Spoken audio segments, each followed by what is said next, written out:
here from Decodable Readers Australia. Now today I want to give you the most appropriate and efficient way to support your readers when they make an error. Now, gone are the days where we load them up with heaps of strategies. Now, these strategies that I've seen in whole language or balanced literacy classrooms is just cognitive overload. There's so many strategies and many of them take the focus away from the words. So that's the number one indicator. If you are using a strategy that is taking the eyes off the word to either the picture or to think about a context, then this is not the strategy to support your students. Evidence now shows that the strategy we need to teach them is the one and only decoding. So what we need to do is to make sure that we have strategies in place to support the decoding process. And here at Decodable Readers Australia, we actually have a freebie today, our poster that reminds students of what they have to do. And we're going to show you through it and the best way to implement it. So let's have a look at our poster today. This reading strategies poster really focuses on decoding as the only way to work out the words. There's no guessing strategies, there's no looking at the picture. We know that the way to work out the words is to decode them. So here are some little prompts. Look closely at the word. Put your finger under the word. Slide your finger. So it's important that the slide rather than the tap to promote that blend as you read process. Then blend the sounds out loud. It's really important that the teacher, the parent or a tutor can hear those sounds being blended out loud. That way we can know the types of prompts needed. Maybe it's a letter sound correspondence knowledge deficit that's happening and we can quickly jump in and support that. Then we want the students to ask themselves, did that make sense? It's about comprehending the text as well as reading the words accurately. If an error is made, I really like to encourage the students to reread the sentence for fluency and for understanding, because we know that fluency and understanding go hand in hand. So as you can see, this strategy poster really promotes decoding the words as the first and only strategy to read words.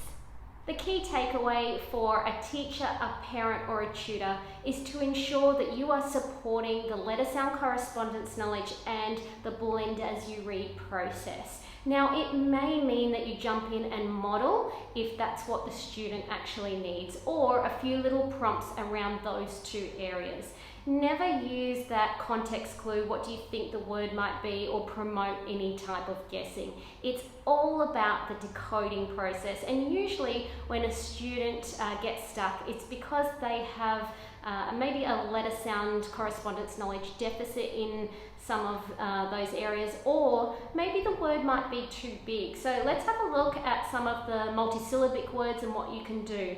If you can get to word level, we do this on mini whiteboards or on our whiteboards, and we actually teach to just break the word up. So if I was supporting a student and this word came up, laptop, but they started doing this, as many students do. Oh. And by the time they get to this last p sound, they've actually forgotten all the sounds in there to be able to blend. So I actually just cover, and then I might with my other hand just slide my finger to indicate I want you to blend those sounds together first. Lap, lap. And then I hide lap and I go top, top. And then, without even saying anything, if you've really set this up and the student knows that my finger slide means I want you to blend as you read. Laptop, laptop. So we can really break it up for students just to help them with some of the bigger words. I've often had conversations with teachers that ask this question: what about chunking or looking for words that we know, like smaller words inside bigger words? Now, sometimes this can work, but I've had a lot of students where they've done this and it doesn't quite work because of digraphs. For example, if we get a child that comes to this word and doesn't know it but can see hat, that's not really going to help them, because we know that that letter H isn't actually making a sound. It's joined with the T as a digraph to make a our voice on at, that. So that looking for smaller words in bigger words doesn't quite always pay off. So what we really want to encourage is just that left to right, blend as you read, and that way they can sound out all those words. Now, let's say they don't know this part. That's when I would actually just get my little pencil and just put a little line just to indicate that that is our TH together. Sometimes just by indicating that, they may already prompt, oh, that's the digraph of V. And sometimes it might be a teaching moment of T and H together say V, and then they know the rest of it, V, at, that. Now, my biggest advice to teachers is if you can do the same strategies over and over, eventually students will really understand what you expect from them. That way the talk can be reduced.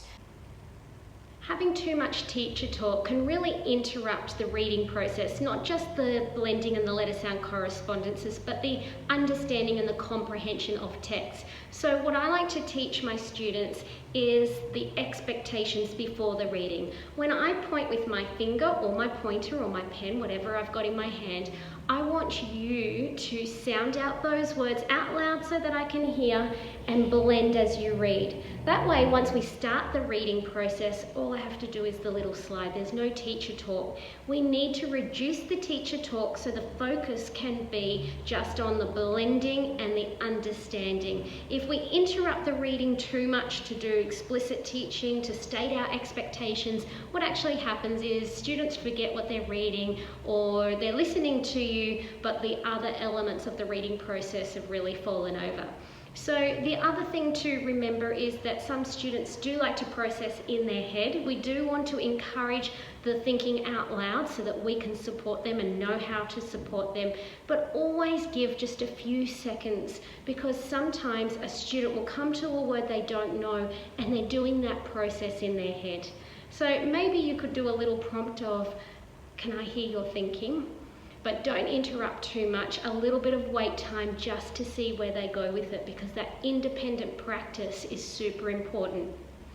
Alright, if you would like to download the freebie, jump on our website under free resources, it's there. I'll also put the link in this post.